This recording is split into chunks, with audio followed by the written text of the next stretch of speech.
Welcome back on this Monday morning. Aaron, once again, just western Alaska dealing with flooding and the aftermath of the remnants of Typhoon Halong. What's the latest? Well, the brunt of those impacts really gripped areas of southwest Alaska, particularly out towards Kuskokwim Delta coastline, through areas of the Yukon Delta, and for locations inland. You can see some photos coming in from across western and southwest Alaska from what was former Typhoon Halong. This is out towards Akiak, upriver. You can see that erosion as well as that boat that's kind of hanging off the side of we could call that somewhat of a cliff. This photo coming in from Nelson Jasper. And then out towards Eek, you can see those flooded roadways that we have been dealing with ongoing heavy rainfall, as well as a storm surge that led to some areas seeing some significant flooding. Some of the greatest storm surge that we did see out towards Kipnuk, where we did see that tidal gauge topping out at just over 14 feet. Now, this is the Kipnuk tidal gauge at Kipnuk. Notice that drastic reduction in water levels between Saturday and Sunday before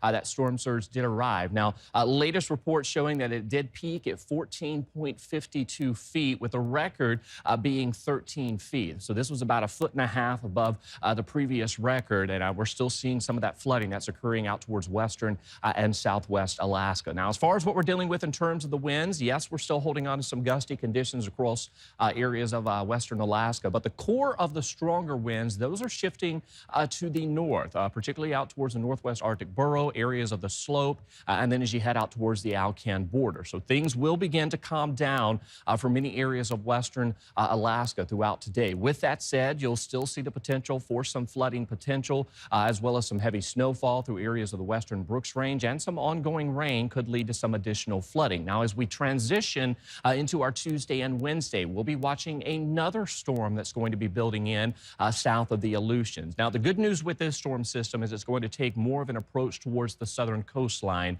So areas of western Alaska, you will not see impacts from this. But as that storm system moves in, we will begin to see some increasing winds building back in across the Aleutians. A difference with this storm track, notice these winds as they build into southwest Alaska. They'll particularly be out of the northwest. So we're not going to see some of those stronger winds. We're not going to see significant surge with this storm system. It's really just going to bring some windy conditions, particularly out towards the Aleutians, as well as some high seas, and then more rain expected across south central as we welcome in the middle of the week. As far as the rain that we're dealing with across the state, we've got ongoing rainfall across south central. You can see still dealing with more of that rain in areas of wintry mix and snow as you head out west. But this is that next storm system that we're going to begin to watch building in out towards the Aleutians as we welcome in our Tuesday and Wednesday. That will clip the southern coastline, leading to increasing rain through the Alaska Peninsula, southwest Alaska, and into south central. So once again, be prepared for additional rain and winds. With this upcoming storm system, I'll go ahead and tell you, it's going to be nothing like these last two, but we will see the potential for some winds, which could gust up to about 40 to 50 miles per hour through areas of southwest Alaska. Even areas of the Aleutians could see some wave heights topping out at about 20 to 30 feet with this storm system. So we'll be watching for that. A 7-day forecast here across south central. We are going to see some rain and some cooler conditions. We'll be talking about more about that throughout the morning show, as well as more of those impacts coming in from what was former Typhoon Halong.